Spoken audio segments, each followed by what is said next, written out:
हेची देवा पै मागत, चरण सेवा खंडित, वास द्यावा पंढरीचा, सदा संग हरिदासाचा। प्रस्तुत प्राप्त प्रसंग निवडलेला अभंग विश्वमान्य विश्वभूषण विश्वाधिकार विश्वप्रिय संत शिरोमणी नामदेवराय यांचा मागणीपर प्रसंगातील प्राप्त प्रसंगी निवडलेला अभंग। विठाला विठाला प्राप्त प्रसंगी निवडलेला अभंग माझ्या नामदेवरायांचा आहे। थोडासा कडक आवाज, छान आहे। या अभंगाद्वारे नामदेवराय ब्रह्मांडाच्या मालकासमोर मागणी मागतात। राजे हो, मागणं हे वारकरी संप्रदायात अनुचित आहे। मग आज तर नामदेवराय मागतात, पण कधी मागावं, कोणी मागावं, काय मागावं, किती मागावं, कशाकरता मागावं ही मागण्या कळतात ती अष्टादश संत आहेत। जी मागणी नामदेवराय ब्रह्मांडाच्या मालकासमोर मागतात ती मागणी पूर्ण करत असताना विटेवरच्या मालकाला तिळ मात्र त्रास नाही। आपल्या मागण्या वेगळ्या आहेत, पुढच्याचा घामच निघतो। हलकट मागण्या आहेत आपल्या, ते काही शास्त्र पुराण वेद कसल्याही प्रकारची मर्यादा न पाळता मागण्या त्या माणसांच्या असतात। राजे हो, संध्याकाळचा ठिकाणा नसला तरी कोणाच्या पुढे हात पसरत नाही ती व्याती संतांची असती। देवानं किती जरी दिलं ना,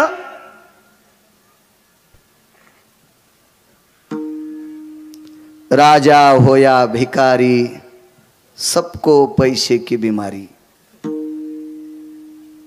भिकारी असेल, ग्रामपंचायतचा सदस्य, सरपंच, सोसायटीचा मेंबर, चेअरमन, जिल्हा परिषद सदस्य, पंचायत समिती, आमदार, खासदार, मंत्री, संत्री, सगळ्यांना ती बिमारीच असती।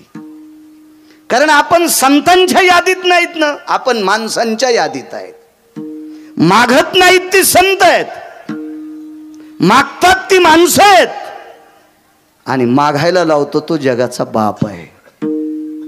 त्याच्या चौकटीतून कसे बाजूला सरकते ते पेपर तपासित राहते, आणि त्याच्या चौकटीत जे बसतात ती संत असतात, त्याच्यात नामदेवराय आहेत। मग संप्रदायाची चौकट न मोडता मागणी आहे, चरण सेवा अखंडित। हे जगदानंद कंद जगतपती, मला फक्त तुमच्या पायाची सेवा पाहिजे। पुन्हा वास द्यावा पंढरीचा, मला पंढरपुरात जागा पाहिजे। पुन्हा सदा संग हरिदासाचा, मला संतांची संगती पाहिजे। मालक हुशार आहेत विटेवरचे मालक। देव चतुर जाणोनी अंतर वर्ततसे। चतुर आहे जगाचा मालक। मालकाने सांगितलं माझ्या पायाची सेवा पाहिजे, देऊन टाकतो। पंढरपुरात वास्तव्य पाहिजे, देऊन टाकतोय। संतांची सेवा पाहिजे, संगती पाहिजे, देऊन टाकतो। याच्याकरता तुम्हाला कोण्या जातीत जन्माला घालू? विटेवरच्या मालकाने नामदेवरायांना विचारलं, तुम्हाला जातीत कोण्या जन्माला घालू? नामदेवरायांना सांगितलं, देवा माझा तसा काही आग्रह नाही, कारण या पवित्र देशात एक पण अशी जात नाही की त्या जातीत लोक दारू पित नाहीत। तुम्ही याला बी टाळ्याच वाजवायली। या भारत देशात अशी एकही जात नाही की त्या जातीत लोक दारू पित नाहीत। प्रत्येक जातीत दारू पिणारी माणसं आहेत, आणि प्रत्येक जातीत माणसं चांगले आहेत। कोणी ना कोणी त्या जातीत चांगला असतो। प्रत्येक जातीत चांगले, प्रत्येक जातीत वाईट माणसं। म्हणून जातीचा काही संबंध नकोय देवा। जन्म हो का भलते याती, परेमिन चुके हरिभक्ती। देवा मला कुठल्याही जातीत जन्माला घाल, पण मात्र मला हरिभक्त कर, वारकरी कर। नामा म्हणे कमलापती, हेची द्यावे पुढता पुढती।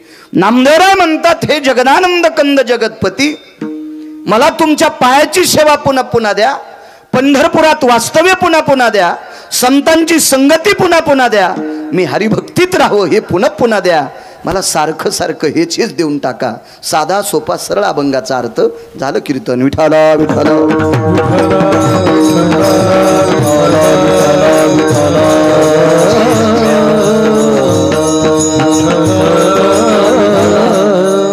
मोठ्या श्रद्धेने मोठ्या अट्टहासाने चालत असलेला हा सुवर्ण महोत्सव ग्रामस्थ वरुडी, तालुका बदनापूर, जिल्हा जालना, वरुडी ग्रामस्थांच्या वतीनं चालत असलेला हा ज्ञानयज्ञ, नामयज्ञ आणि अन्नदानाचा यज्ञ. ज्ञानयज्ञ याच्याकरता विवेक संपन्न जे सात्विक सदाचारी पुण्यशील वक्ते आहेत ते समाजाला ज्ञान देत असतात. आणि ज्या सप्तात विना उभा आहे तिथं नामस्मरण आहे. आणि अन्नदान तर सकाळी तुमच्याकडं 10 वाजल्यापासून सारखं अन्नदान आहे. प्रत्यक्ष अन्नपूर्णेचं वास्तव्य. असा नाविन्यपूर्ण सोहळा तुम्ही करता. माझ्या ज्ञानोबाराय तुकोबारायच्या नामाची पताका तुम्ही रोवली. गेल्या 50 वर्षापासनं चालत असलेली ही परंपरा. मी तुम्हाला याच्याकरता धन्यवाद देतोय. मला आमंत्रित केलं म्हणून नाही. रोज कीर्तन आहेत. मला नाही चोमळायचं नादन, चोमळणार पण नाही. 30-35 वर्षापूर्वी अत्यंत बिकट परिस्थिती होती. मला चांगलं कळतंय. माझा स्वभाव बऱ्यापैकी मंगलाष्टक म्हणत असताना अक्षिदात खडे टाकून मी काही अक्षिदा उधळीत नव्हतो, म्हणून मला शक्यतो बरेच लोक लग्नाला नेत होते. लहान होतो त्यावेळेस, पण फालक्यावर बसून मी जायचो. पण 25 लग्न लावल्यावर एका लग्नात कुठेतरी नुकती असायची. आणि असं वाटायचं त्या नुकतीवाल्यानं 4-4 बाऱ्या येत जावं, पण ते येतच नव्हतं. ते लवकर यावं म्हणून ती पटकन नुकती संपून टाकायची, पण ते येतच नव्हतं बेट. कारण ती करतच नव्हते. लय मोठी परिस्थितीत नाजूक होती ना. मग 50 वर्षापूर्वी काय परिस्थिती असेल तुमच्या गावातली. आता मोठ्या उल्हासाने तरुण मंडळी या सप्ताहात सहभागी आहे. राजू तुम्हाला धन्यवाद देतो, याबद्दल दुमत नाही. पण थोडासा विचार करा. 50 वर्षापूर्वी या गावातल्या बुजुर्ग लोकांनी हे रोपटं लावलं, त्यांना प्रणाम करा, त्यांना मुजरा करा. 50 वर्षापूर्वी ज्यांनी या सप्ताहाचं रोपटं लावलं, या सप्ताहामध्ये सहकार्य केलं, कन्या आंबाड्या घुगऱ्या याच्या पंक्ती दिल्या असतील, त्याच्यातली काही माणसं कालवश असतील, देवाच्या दारी गेले असतील. राजू त्यांना हा सोहळा पाहिल्याच्या नंतर आनंद वाटत असेल. पण एक विनंती करतोय, सगळ्यांनी अंतःकरणामध्ये 2-4 सेकंदापुरतं का होत नाही, पण 50 वर्षापूर्वी ज्यांचं योगदान या सप्ताहात होतं त्यांच्याकरता आदराने मान वाकवा. स्वर्गातले पितर तुम्हाला आशीर्वाद देतील. विठाला विठाला विठाला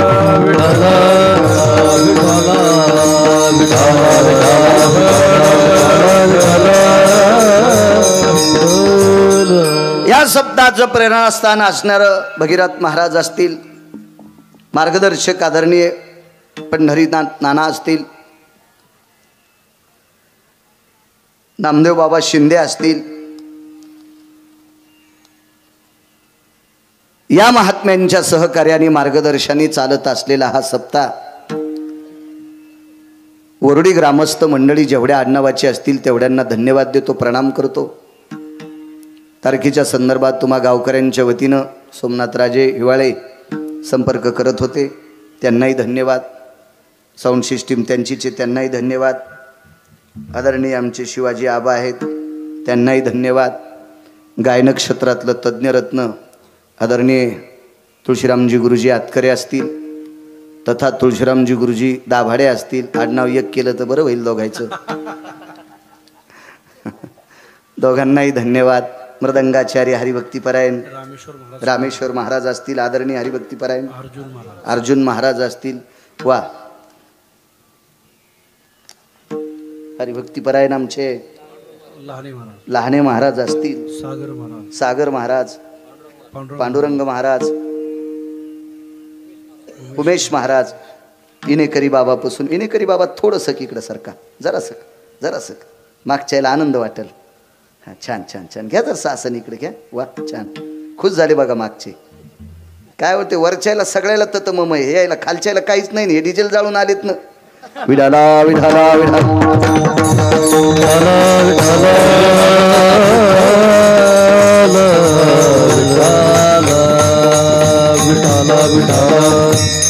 गोड असं ज्ञानेश्वरी पारायण आहे.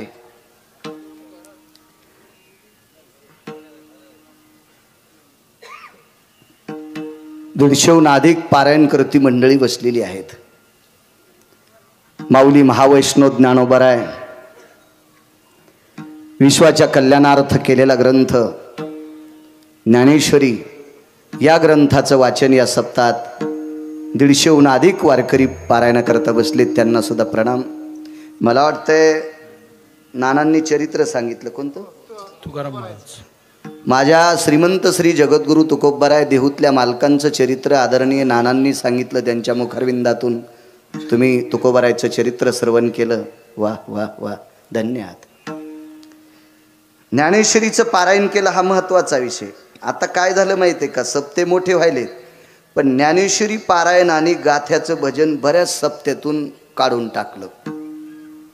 ज्या सप्त्यातलं ज्ञानेश्वरी पारायण आणि गाथ्याचं भजन संपलं तो सप्ताच नाही, तो सप्तात नाही होऊ शकत. 5 तरी गाथ्यावरच्या अभंगाचं आवर्तन व्हायलाच पाहिजे, तो सप्ताह आहे. किमान 4-5 तरी ज्ञानेश्वरीच्या पारायणाला बसवायचे, ज्ञानेश्वरी ग्रंथाचं आवर्तन व्हावं, तो सप्ताह आहे. सकाळी विष्णू सहस्रनाम व्हावं, सकाळी काकडा व्हावा, कीर्तन झाल्यावर रात्रीचा जागर व्हावा, त्याला म्हणतात अखंड हरिनाम सप्ताह. आणि ह्या 2-3 गोष्टी जर काढल्या तर खंड नाम सप्ताह. अखंड शब्द लावता येत नाही त्याला, खंड खंड सप्ताह. पण ज्ञानेश्वरी पारायण आहे, भजन आहे, अन्नदान आहे. पुनश्च तुम्हाला धन्यवाद देतो. आणि रोज वाटून वाटून कीर्तनाला आलं पाहिजे. गावकऱ्यांची फजिती केली तुम्ही, पडदेवरी करायला लावले. एकाच दिवशी इतके येतात, आज काय तुम्हाला बंडलं गं उसत का बाळूच्या कीर्तनाला. विठाला विठाला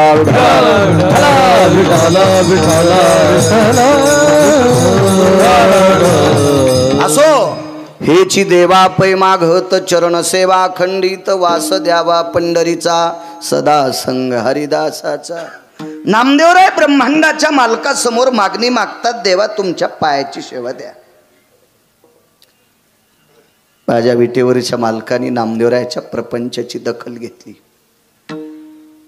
अत्यंत परिस्थिती नाजूक होती, थोडासा विको कमी, थोडासा दखल घेतली, फार मोठी दखल घेतली, फार मोठी दखल.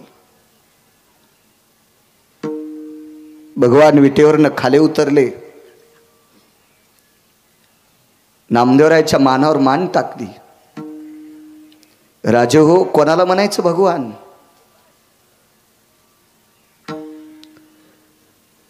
अहो ज्याच्याकडे जराशे पैसे झाले त्यानं खांद्यावर हात टाकला की माणूस इळभर जेवत नाही. साहेबान माझ्या खांद्यावर हात टाकला, साहेबान माझ्या खांद्यावर हात टाकला. अरे हो साहेब बटन दाबून जे दिवशी ज्याला मारता येतो का त्याला जगाचा बाप म्हणतात. आणि कोणाचा हात खांद्यावर पडल्यावर प्रसन्न होत जाऊ नका. खांद्यावर हात तर एक तर संतांचा पडावा, अन्यथा देवाचा पडावा. मतलेचे हात कोणाचेच चांगले नाहीत. आणि प्रापंचिक बाबतीत जर सांगायचं झालं तर आई बापाचा हात पाठीवर पडावा. हे मधलेचे हात भरकेच असतेत रे. ते आपले कपडे भरिते, डोकं भरितेत, त्यानं भरका हात डोक्यावर ठेवा आणि त्यानं हात काढा की आपल्या डोक्यावर माशा बसत्यात. आणि काय त्याचे हात तुम्ही किंमत करता. विनंती करतोय कोणाच्या पुढे शेपटी हली जाऊ नका. हलवायच्याच असत्याल तर संतांच्या पुढे हलवा, देवाच्या पुढे हलवा, देव भलं करील. कोणालाही मोठं म्हणी जाऊ नका. मी नेहमी सांगत असतो, झाडाखाली सोयाबीन वाळत नाही, पण झाडाखालच्या सोयाबीनला शेंगा लागत. झाडाखाली कापसाचं झाड वाळत नाही, महिनाभर पाऊस नाही पडू द्या, झाड वाळत नाही कापसाचं झाडाखालचं, पण बोंड लागतच नाही. झाडाखाली ऊस वाळत नाही, किती पाणी द्या, 4 कांड्याच्या वरी कांडच लागत नाही. मोठाली झाडं बारकाल्या झाडाला मोठं होऊ देत नाहीत. याला बी टाळ्याच वाजवायले. मग जे मोठाले झाडं बारक्याला मोठं होऊ देत नाहीत, जी मोठी झाडं बारक्या माणसांना मोठं होऊ देत नाहीत, त्या मोठ्या झाडांना कशाला पाणी लावता तुम्ही, कशाला चोंभाळीता त्याला. आपल्याला मोठं केलंय संतांनी, आपल्यावर कृपा आहे जगाच्या मालकाची. त्या मालकाला मोठं म्हणा, त्या संतांना मोठं म्हणा. काबाड कष्ट करून आपल्याला तळहाताच्या फोडासारखं सांभाळलं. झाड मुळावाट पाणी ओढतंय आणि पानांना सुकू देत नाही, फुलांना सुकू देत नाही, कळीला सुकू देत नाही. तशी वाटेल ते काबाड कष्ट करून नाना प्रकारचा मलिदा जमा करून आपल्या लेकरांना मोठं करतात. ते आईवडील आपल्यासाठी मोठे, त्यांच्या आपल्यावर उपकार येतं, कधी लक्षात ठेवायचा. खालच्यांची हात, खालच्यांची शाबासकी एवढी काय नसती, ती टोकापर्यंत नेत नसती, आपल्याला नसती नेत ती योग्यता नाही त्यात शाबासकीमध्ये. कल्पना करा, विश्वाचा मालक मानावर मान टाकतोय, ही सर्व सत्ता ज्याच्या ताब्यात आहे. राहिली अहंता मग कोठे, राहिली अहंता मग गोठे, राहिली अहंता मग गोठे. वृक्षाची हे पान हरे जाती सत्ता, हे पान हरे जाती सत्ता, पान हरे जाती वृक्षाचे पान हरे जाती. राहिली अहंता मग कोठे, राहिली अहंता मग गोठे, राहिली अहंता मग गोठे. पान झाडाचं त्याच्या सत्तेशिवाय हालत नाही, त्याला जगाचा बाप म्हणतात. त्या विश्वाच्या मालकानं मानावर मान टाकली. राजे हो, मान टाकली, रडू लागली. प्रभू, नामदेवरायच्या अंगावर साधे कपडे होते, देवाच्या अंगावर पितांबर होता. नामदेवरायने धाडस केलं, वा, आणि अंगावरच्या साध्या कपड्याने, उपरण्याने विटेवरच्या मालकाचे डोळे पुसले. प्रभू, का रडता, कशा करता रडता? नामा, बाळा, तुझ्या घरातून चंद्र दिसतोय रे. नामा, तुला झोपडे रे बाळा, तुझ्या घरातून चांदण्या दिसतात, घर चंद्रमोळी. इतकं साधं घर आहे नामा. मला असं वाटतंय मी तुला घर बांधून देतोय. नकोय तेव्हा, मी जेवढं मागितलं तेवढं देऊन टाका, मला घर नकोय. का नकोय? किती दिवस टिकन देवा ते घर? बरं ठीक आहे, घर फार दिवस जरी टिकलं तर मला घरात किती दिवस ठेवतेन? जिवंत आहे तोपर्यंत. तुम्ही किती फुशारकीनं घर बांधा, किती फुशारकीनं घर बांधा, आपलेच पोट्टे आपल्याला कालांतरानं घरातून बाहेर काढतेत. एक जण म्हणला, कसं काढतेन? गिरगावकराच्या गोळ्या संपल्या, मेल्यावर मधात फुकतेत का छताव फुकतेत? काढा काढा म्हणती याचा झाला भूमिभार. नामदेवराय म्हणतात, देवा, हे नाश पावणार घर आहे. आणि न लगे माईक पदार्थ, अष्टादश संतांपैकी एका संतांचं वाक्य. हे नाश पावणार घर देऊ नकोस, हे पदार्थ नाश पावणार आहे, नकोय.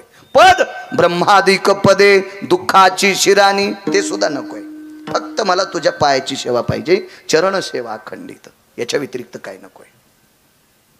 भगवान विचारतात नामदेवा, माझ्या पायाची सेवा मागतात, फायदा काय? तर माझ्या देहूतल्या मालकांचं वाक्य, विश्वातले जेवढे सुख आहेत का तेवढे भगवंताच्या पायावर आहेत. तुझे पायी सुख, तुका म्हणे काही न मागो अनेक, आणि तुझे पायी सुख सर्व आहे. देवा, जेवढे सदाचारी, पुण्यशील, पावन, सात्विक, लाभदायक जेवढे सुख आहेत का तेवढे तुझ्या पायावर येतं. तुकोबाराय म्हणतात. नामदेवराय म्हणले, देवा, याच्याकरता मला दुसरं काही नकोय, फक्त तुझ्या पायाची सेवा पाहिजे, नकोय दुसरं, मला काहीच नको. पायाची ताकद आहे का? उद्या माझ्या मारुतीरायांचा जन्मदिवस आहे, प्रगट दिन आहे. या विश्वातल्या 19 संन्याशापैकी 1 नंबरचा संन्याशी उद्याच्या तिथीला जन्माला आले, ज्याला आपण हनुमान जयंती म्हणतो. उद्याच्या तिथी हे आपल्या भारतीय संस्कृतीमध्ये अनन्यसाधारण महत्व आहे. मारुतीरायांचा जन्म फार मोठं नाविन्यपूर्ण रत्न.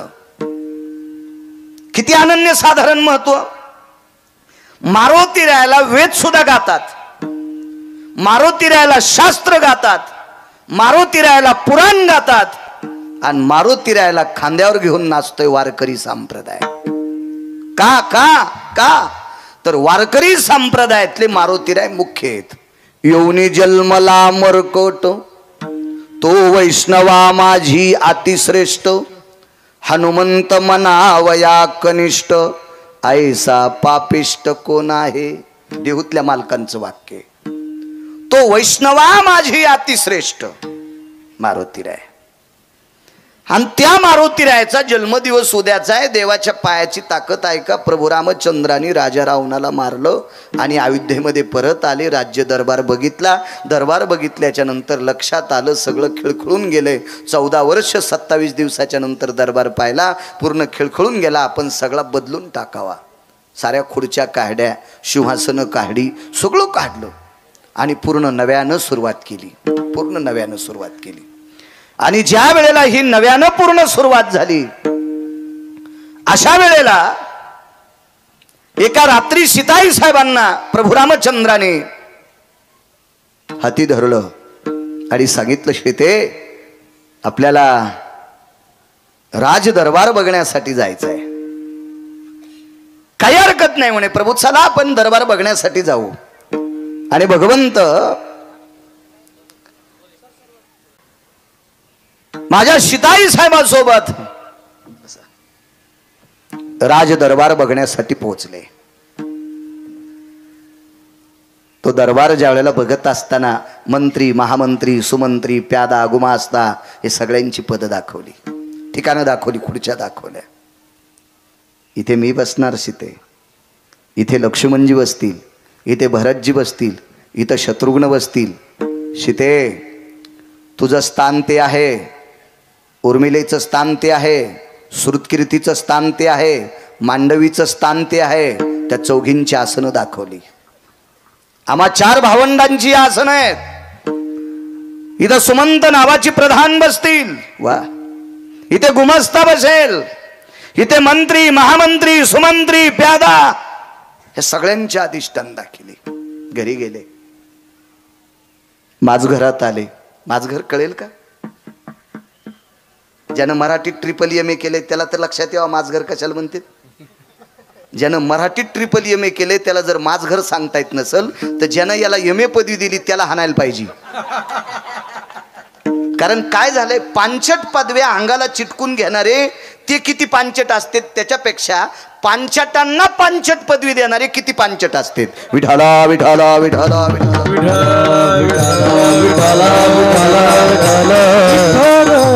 राजे हो, या संप्रदायात कॉफी चालत नाही. या संप्रदायातल्या पेपरमध्ये कॉफी चालत नाही. किती जरी संवेदनशील सेंटर असू द्या परीक्षेचं. आमचा मित्र इतका आडमोठ होता, त्यानं चष्म्याच्या दांडीत कॉफ्या नेल्या. चष्म्याच्या दांडीत. आता ती दांडीच किती मोठी होती. चष्म्याच्या दांडीत 2 कॉफ्या अशा बरोबर हे केलं. त्यानं बसलो. काय हुशार आहे म्हणलं तू. ते म्हणला आई डोकंच आपलं, त्याचा विचार करा. मी म्हणलं या सेंटरला कॉफ्या चालत्याल, वारकरी संप्रदायामध्ये विटेवरच्या मालकासमोर कॉफी चालत नाही. काय बोलता म्हणे. काय झालं ना चालायला. आणि कोण बघतंय. म्हणलं विटेवरच्या मालकानं, काशीतल्या मालकानं प्रत्येक माणसासोबत गार्डिंगला 2 माणसं ठुलेत. ते रात्रंदिवस झोपत नाहीत. झोपच नाही त्यांना. झोपच नाही. कोण आहेत. चित्रगुप्त भय सकल सुधा भय व्याप्तेन ति जायन्ते गुप्तर चित्रर भय जायन्ते लिखित सकायति जायमना विन्मक भयतति पापाग्नयो छंद भयायति जायन्ते पुण्यति कालम सकल जनाय पुण्यति कालम सकल जनाय पुण्यति कालम सकल जना व्याधि भयायन सकल छुदे छंद पराभय जायन्ते पराग्न भयतति व्यालाक्षाय चित्र भयायनि गुप्त जनो चित्र भयायनि गुप्त जनो चित्र भयायनि गुप्त जनो नैवम गांजा कसम लिखितम. हे गांजा पिणाऱ्याने लिहिलंय का एखाद्या नशा करणाऱ्याने लिहिलंय. चित्र आणि गुप्त नावाचे दोन प्रत्येकाच्या सोबत दोन माणसं दिले. त्याच्याकडे कॉपी चालत नाही. हा काटेकोरपणानं नाविन्यपूर्ण ज्याच्यामध्ये पदवी दिल्या जाते तो वारकरी संप्रदाय. खालच्यांनी दिलेलं नाही बरं का, वरच्या मालकांनी.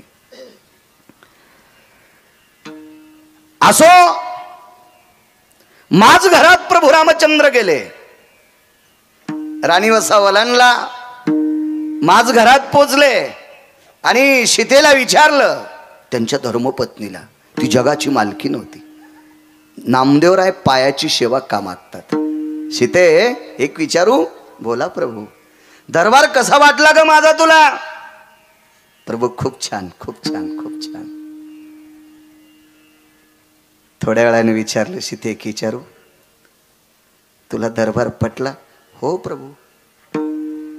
तुम्ही केलेला राज दरबार, काय मंत्र्यांच्या खुर्च्या, काय महामंत्र्यांच्या खुर्च्या, काय प्रधानाची खुर्ची, काय तुमच्या सिंहासन आहेत, काय वाटलं गुरु प्रभू. किती नाविन्य आहे त्या दरबारात, किती नाविन्य आहे. दोनदा विचारलं. तिसऱ्यांदा प्रभू रामचंद्राच्या लक्षात आलं ही दरबाराला नवाजते पण इथून नवाजित नाही. इथून नवाजायली. कोण. सीताई साहेब. ओठातून नवाजतात, जिभेतून नवाजतात, अंतकरणातून नवाजत नाहीत. आणि तिसऱ्यांदा अत्करे गुरुजी विटेवरच्या मालकाने प्रभू रामचंद्राने विचारलं. सीते एक विचारू. तुला खराच दरबार आवडला. तिसऱ्यांदा तोंडातून वाक्य नाही पडलं सज्जनांनो, डोळ्यातून पाणी आलं. जगदानंद कंद जगतपती भगवान प्रभू रामचंद्राने प्रश्न केला. सीते दरबार किती चांगला आहे का वाईट हे फक्त सांग न. तू रडते कशा करता. ऐका न प्रभू. दरबार खूप सुंदर आहे पण एक विचारू का. मी 6 महिने 26 दिवस तुमच्या बाजूला राहिले, रावणाच्या अशोक वाटिकेत राहिले. तितका काळ तुमच्यासाठी कसा गेला. कसा गेला. राजे हो. एकांतात डोळ्यातून पाणी आलं प्रभूच्या. सीते विश्व ज्याच्या ताब्यात आहे त्याला जगाचा बाप म्हणतात तो मी आहे. आणि माझ्या प्रपंचात थोडीशी विगुंती निर्माण झाली. मला कसला आनंद होता ग. तू राजा रावणाच्या अशोक वाटीमध्ये 6 महिने 27-26 दिवस होतीस. मी एकटा भटकंती करत होतो तुझ्यासाठी. झाडा झुडपाला हात लावून शोक करत होतो. ऐका प्रभू. तुमच्यापासून मी 6 महिने 26 दिवस बाजूला गेले. एक एक दिवस मला कल्पासारखा वाटत होता. माझ्या अंतकरणात किती दुःख असेल. चला कर्मनो गहनो गती योग घडला सीतादेवी. हे माझं प्रारब्ध होतं. तुमचं काय प्रारब्ध असेल असो, पण या दुःखातून आपल्याला बाजूला कोणी काढलं तर तोंडातून रात्रीच्या मध्यरात्री एक शब्द पडला. ते नाव निघलं पवनसुत मारुतीराय महाराज. विश्वाच्या मालकाचं दुःख निवारण करण्याची ताकद मारुतीराय. ते उद्या त्यांचा प्रगट दिन आहे. तो जन्मोत्सव सोहळा आहे उद्याचा.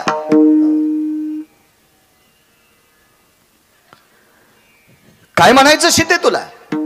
प्रभू सर्वांना तुमच्या दरबारात स्थान आहे. माझा हनुमंत तुमच्या दरबारात कुठेतरी असावा.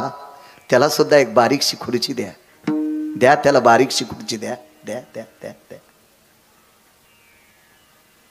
मारुतीरायचं चिंतन सांगणारा गिरगावचा बाळू महाराष्ट्रातल्या कोपऱ्या कोपऱ्यात फिरायलाय.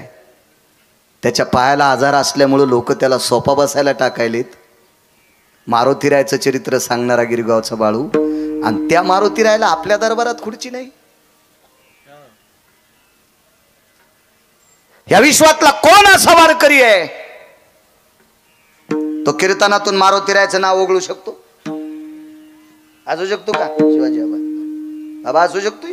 नाही नाही. कारण या संप्रदायाच्या मालकांनी मारुती रायाला खांद्यावर घेतलंय. आळंदीतल्या मालकाने वाणी खर्च केली. ते मूर्तिमंत शंकरू ध्वजावर कोण अधिष्ठित? प्रत्यक्ष शंकर आहेत मारुती राय. देहूतल्या पैठणच्या मालकांचं मगाशी वाक्य सांगितलं.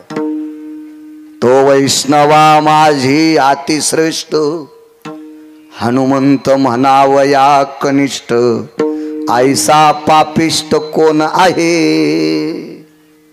पैठणच्या मालकांचं वाक्य.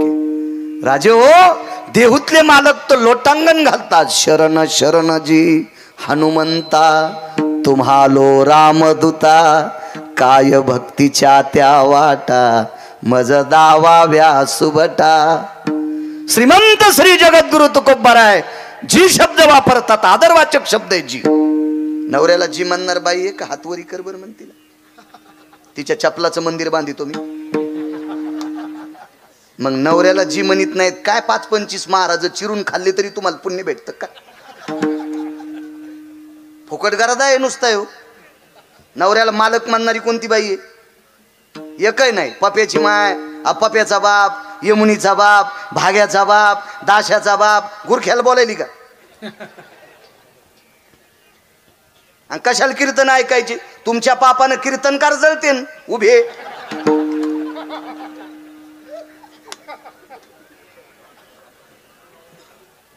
कशाला सत्य करायचे? सत्य करायचे कशा करता? महाराज श्रीमंत करण्यासाठी. तुम्ही असेच सोनाराच्या नळीवाणी नळी फुंकिली सोनारे, इकडून तिकडे गेले वारे. मी सुरुवातीला चोंबाळलोय तुम्हाला, पण तुम्हाला माहीतच नाही किती रगिले होतं. मी त्या सप्त्याला मोठा म्हणेल. उद्या 25 पोरायनं आदरणीय गुरुवर्य या महाराष्ट्राच्या मातीमध्ये गायीची सेवा आणि मंदिराचा जीर्णोद्धार करणारा महात्मा, मायबापानं सोडून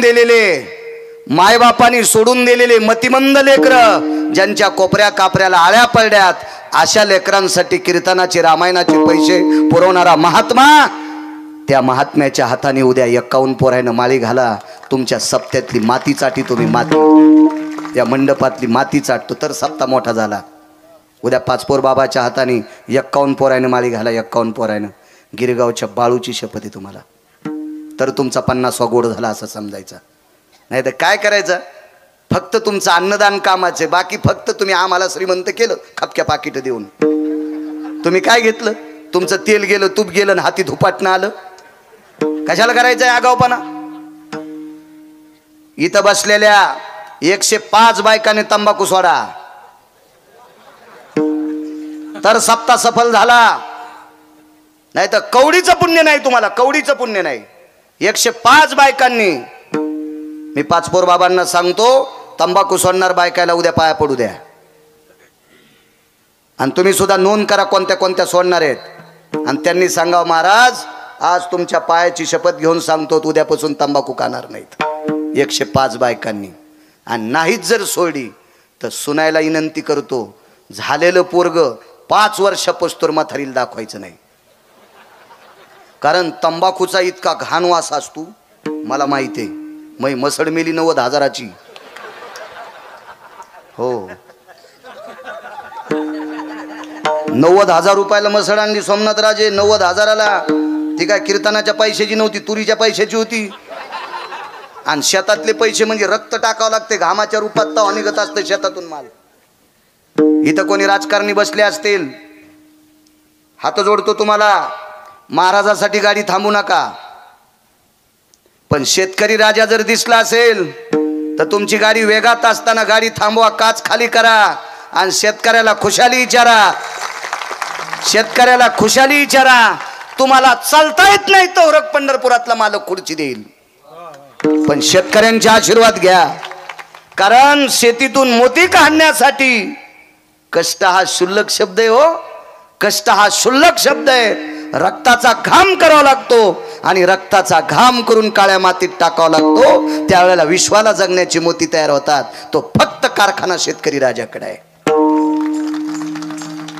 आणि त्या तुरीचे पैसे 90,000 रुपये दिले मसड आणली. मी रगील माणूस आहे, मी बाजारात दूध काढ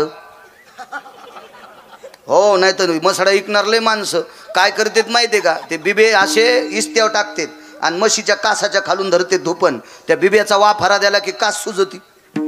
घेणार येडपट असल्यावर ते म्हणतो लय खपक्या कासेगड सुजलीन सुंबळ्या.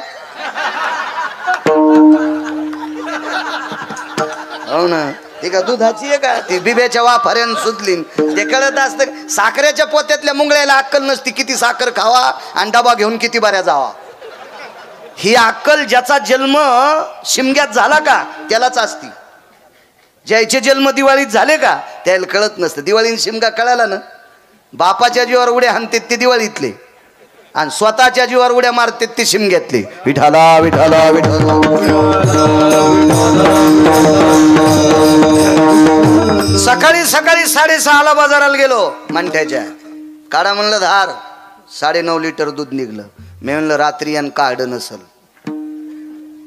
म्हणून दोन्ही टायमाचं 9.5 पैसे देऊन टाकले. ठरलं, त्याला सांगितलं 7 वाजता तोर तो. म्हणलं महाराज लांब जायचंय, माझ्या गाडीने सोडीन तुला, पण 7 वाजूस्तोवर बाजारात थांब. 7:15ला पुन्हा धार काढी 9.5 लिटर, 90,000 वरी 500 इनाम. मसड घरी आणली. पोरायची माय म्हणली मोठी मसड आहे. पोरायची माय म्हणजे बायको. तुम्ही पुन्हा विचारताना कोणाला म्हणलं पोरायची माय, कोण उगा घाम याचा तुम्हाला. म्हणलं चांगली मसड आहे, इकी जाऊ नको दूध, जितकं लागन तितकं लेकरायला. आणि कोणी वारकरी आला त्या चहा करी जाई येड्यावानी, हात नको आखडी जाऊ. हो पॅरालिस होईल एखादीशी. इतकी येडपट नाही माझी बायको, तुम्हाला राग येईन म्हणून तिच्यावर घेतलो, पण तुमचं दळायलो हे ध्यानात ठेवा. विठाला विठाला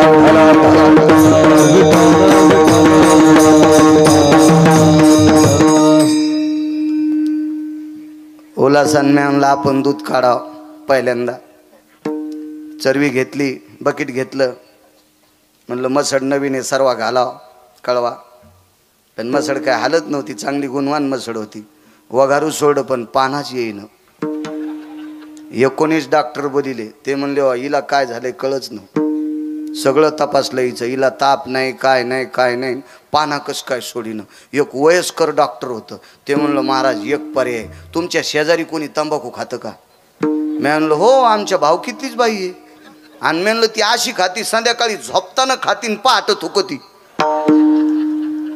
अशी काही माणसं आहे तो झोपताना तंबाखू इटत होते आणि सकाळी उठल्यावर थुकत. बापरे इतकं तंबाखू प्रेम. आणि ती बाई त्या दिवशी शेण आणायला गेली. तिच्या तोंडाचा वास घेतला तेव्हापासून म्हशीनं पानात सोडा नाही. खरडेलं उदाहरण सांगतो. मग 90,000 रुपयाची मसड किती मोठी असेल हो. मग तंबाखू खाणार बाईच्या तोंडाचा म्हशीनं वास घेतला तर ती पाना चोरी. ती तर 1-1.5 वर्षाच्या लेकरानं तोंडाचा आजीच्या वास घेतल्यावर त्याला किती चक्र आहे त्या हो. आणि त्याला लहानपासून विष खाची सवय लागन. ते पाणी टाकून पिणारच नाही मोठ्या पाणी. हा ते तर ढकन उघडायच्या आधी हानीन. आणि पुन्हा आजी म्हणते महाराज माझा नातू चांगला होणार नाही, तू या अंगावर ट्रॅक्टर घालणार आहे. तो तंबाखू खाऊ खाऊ त्याचे मुके घेतलेत ना लहानपणी, तर तू या अंगावर ट्रॅक्टर घालणार आहे. 105 बायकांनी तंबाखू सोडा. गिरगावकर तुमच्या चपला सगट पाया पडतोय. 105 बायकांनी. पाचपूर बाबाला सांगा आम्ही तंबाखू आजपासून सोडली. लय पुण्य लागन माझ्या माईनं. हेवा ज्याच्या पोरानं व्यसन करू नये असं बापाला वाटतंय, बापान पण बिड्या नाही फोकाव. कारखान्याचं बॉयलर पेटल्यावानी जेवण झाल्यावर थुतरालीस तुला इथं. पुन्हा म्हणतो महाराज पोरग भयकलं नाही तुला वाजिणार आहे. लायकी नाही आपली. आपण व्यसन सोडा. काय कशासाठी सपतेत, कशासाठी सपतेत. चला पुढे. माझ घरात प्रभू रामचंद्र आहेत इथपर्यंत आलतो ना. मालक ज्याच्यामुळे तुमच्या आणि माझ्या मधातला दुरावा दूर झाला,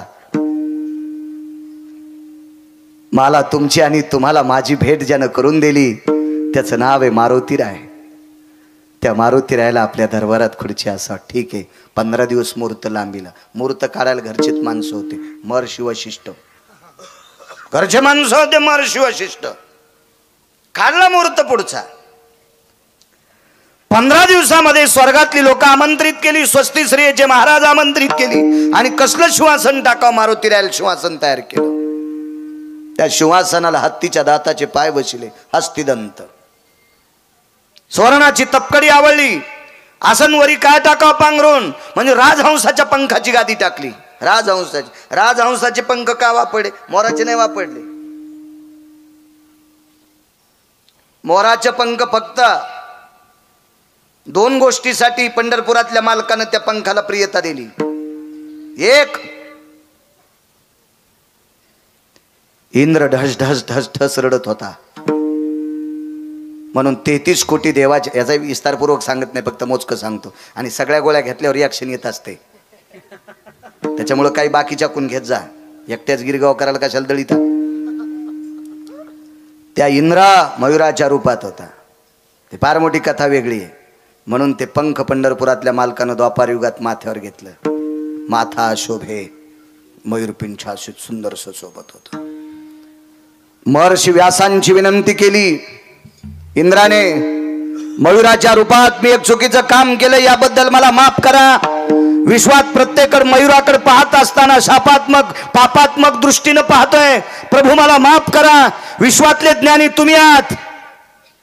इंद्राला होकार दिला आणि महर्षी व्यासांनी मयुराचं पंख घेतलं आणि विघ्नहर देवता गणपती बाप्पाच्या हातात दिलं आणि गणपती बाप्पाला सांगितलं, या पंखाने आता महाभारत लिह. 1.25 लाख श्लोकाचं महाभारत लिहिलं. 1.25 लाख भारत केले निर्माण, तया प्रति प्रश्न केला जन्मे जयान. समूळ सांगा मजला पूर्वज कथन, जय देव जय श्री पांडवा, धर्म भीम अर्जुन नकुल सहदेवा. 1.25 लाख श्लोक मोराच्या पंखाने लिहिले. चला अजून कुठं कुठं मोराचं पंख प्रिय ते पुन्हा कधीतरी बघू. एरवी कुठलाही पंख अंगाखाली घ्यायच्या पात्रतेचं नाही. राजहंस का निवडला? या भारतीय संस्कृतीमध्ये, भारत देशामध्ये 6 पक्ष्यांची वर्णी आली. 6, त्याच्यातले 4 नाव मला आत्ता पाठ आहेत. 2 पाठ व्हायचे राहिलेत. मी करणार पाठ येणाऱ्या पावसाळ्यात. अनवराच्या सोहळ्यात गेलं की घेऊन जात असतो ग्रंथ. दिवसभर चालायचं, संध्याकाळी घंटा अर्धा घंटा वाचायचे. त्याच्यात ते 2 पक्ष्यांची नाव वाटेल. पण आज एकच सांगतो, तो त्या 6 पक्षापैकी एक पक्षी आहे, काही पण खात नाही, त्याचं नाव आहे राजहंस. कावळे ढोपरा कंकर तितिरा, राजहंस चारा मुक्ताफळ. मुक्ताफळ खातो तो राजहंस, बाकी काही खात नाही. पोपट माहिती ना तुम्हाला? पोपट इतका चालू आहे. अर्घे नावाच्या काडीनं गावरान मदानं 6 महिने जर त्याची जीभ घासली, रोज सकाळी 2 मिनिटं 4 मिनिटं त्याची जीभ घासायची पोपटाची, तो तर धरायचं दाबून आणि त्याच्या जिभेला मध लावून अर्घे नावाच्या काडीनं त्याची जीभ घासायची. 6 महिन्याच्या नंतर पोपट म्हणतंय, राम राम पाहुणेराव, या पाहुणेराव असा म्हणतो पोपट. पण ह्यो पोपट्या सोयाबीनवरच्या आळ्या खातो, खाणं नाही सोडित त्यो, म्हणून नाव नाही. 6 पक्षी आहेत, त्याच्यापैकी राजहंस नावाच्या पक्षाची पंख मारुतीरायाला बसायला टाकली. संन्यासी बसणार आहे त्याच्यावर, संसारिक नाही बसणार, संन्यासी. आणि किती निष्कलंक संन्यासी. ज्या संन्याशामुळे द्वापार युगातले मालक वाचले. कृष्ण परमात्मा कोणामुळे वाचलेत माहितीये? मारुतीरायामुळे वाचले. धुरंधर अर्जुन कोणामुळे वाचले? मारुतीरायामुळे वाचले. मारुतीराय जर ध्वजावर बसले नसते तर पहिल्याच दिवशी सुटलेला बाण, त्या बाणाच्या व्यापानं समुद्र असा खळखळ उकळत होता. फक्त मारुतीरायानं शमन केलं, अर्जुन आणि कृष्ण परमात्मा वाचले. ही ज्याच्यात ताकद आहे तो संन्यासी, त्याला बसायला टाकायचे. 7व्या अवतारातला संसार एक शपथ पुरावा सांगतो. रामजी के साथ हनुमान नहीं होते, रामजी के पुरे कभी काम नहीं होते. मारुतीराय जर प्रभू रामचंद्राच्या सोबत नसते तर एकही 7व्या अवतारातलं काम व्यवस्थित घडी बसली नसती. इतकी ज्याची कृपा आहे त्यांना बसायला टाकायचे. आणि राजहंसाचे पंख का? अधिकारी यती योगी जपी तपी अनुरागी. एकतर वाघाचं आसन करतात, एक तर मृगाचं आसन करतात. वाघाचं का करतात? वाघाशिवाचं का करतात? कारण त्यांच्या अंगी शूरत्व आहे. त्याच्या अजून 6 गोष्टी आहेत. कामान व्याप्ती जे येसू, विशंती चत्वारो स्थित कामा दिनत्रय अष्टप्रहरेषु यत केशरी व्याघ्राती भय व्याप्ती. फक्त खाली येऊन सांगत नाही माझं वय कमी आहे आणि ह्या पुढे बसलेल्या आहेत, म्हणून याचा अर्थ खाली येऊन सांगत नाही. माफ करा, बैठकीत ऐकायचं असेल तर सांगू. विठाला विठाला म्हणून वाघाचं आणि शिवाचं कातड साधून अधिष्ठीन केलं. हरणाचं का केलंय शिवाजी बुवा? याचं कारण आहे हरिण हे श्रवण याच्यामध्ये फार तात्विक आहे. एकाग्रतेमध्ये हरिण अत्यंत फार टवटवीत आहे. त्याचं कातड अजून 3 गोष्टी आहेत एक सांगितली. त्याच्याकरता हरणाचं चामडं वापरत असतात. आणि फक्त राजहंसाच्या पंखाची गादी का? राजहंसाचे पंख काम संपल्याच्या नंतर पडतात. जोपर्यंत काम त्याच्या अंतःकरणात आहे का तोपर्यंत पंख पडत नसतात. ऋतू एक ऋतू ठरलेला आहे 6 ऋतूपैकी. त्या ऋतूच्या 4 दिवसामध्ये राजहंसाचा कामनेचा काल असतो. सारस नावाचा पक्षी आहे. या सारस नावाच्या पक्षाला फक्त 9 दिवस वर्षात 9च दिवस काम व्यतीत करता येतो. याच्या व्यतिरिक्त त्याला त्याच्या पत्नीशी संग करता येत नाही. कावळ्याला जीवनात फक्त एकदाच पत्नीशी संग करता येतो, याच्या व्यतिरिक्त करता येत नसतो. कधी कधी वाची जाण पुराण भंगऱ्या भुंगऱ्याला चॅटिंग करता मोबाईलवर तुम्ही 3-3 वाजूस तर जे सकाळी पाणी नेत नाहीत त्याला. आणि काय फायदा आहे त्या नालायकाला चॅटिंग करून? काय अर्थ आहे का साहेब मला सांगा? त्याला बायका कदरल्या त्याला तुम्ही म्हणतात काल कुठे गेलता मसनात उद्या तुला नेणार आहे. त्याच्यापेक्षा केवढाले मोबाईल येत राजू तुम्ही. नशिबान माणसं आहे. मी तरी फुटक्या नशिबाचा आहे, मला बारीक आहे. पण असू द्या, आपला मोबाईल ब्रह्मचारी आहे. याच्यात दुसऱ्याचं काही येत नाही आणि याच्यातलं कोणाला जात नाही. तुमच्या मोबाईलचा लय बेभरोसा. चुकीचं बटन दाबल्यावर जे जाऊन पण दुसऱ्याला जातं. त्याच्यामुळे आपलं बरं घ्यायला काय माझ्याकडे पैसे आहेत भरपूर. या मी मसड 90,000ची घेतो म्हणल्या मोबाईल केवढ्याचा घेईन. पण आता म्हातारपणी मला गाऊन घालायचा नाही. विठाला विठाला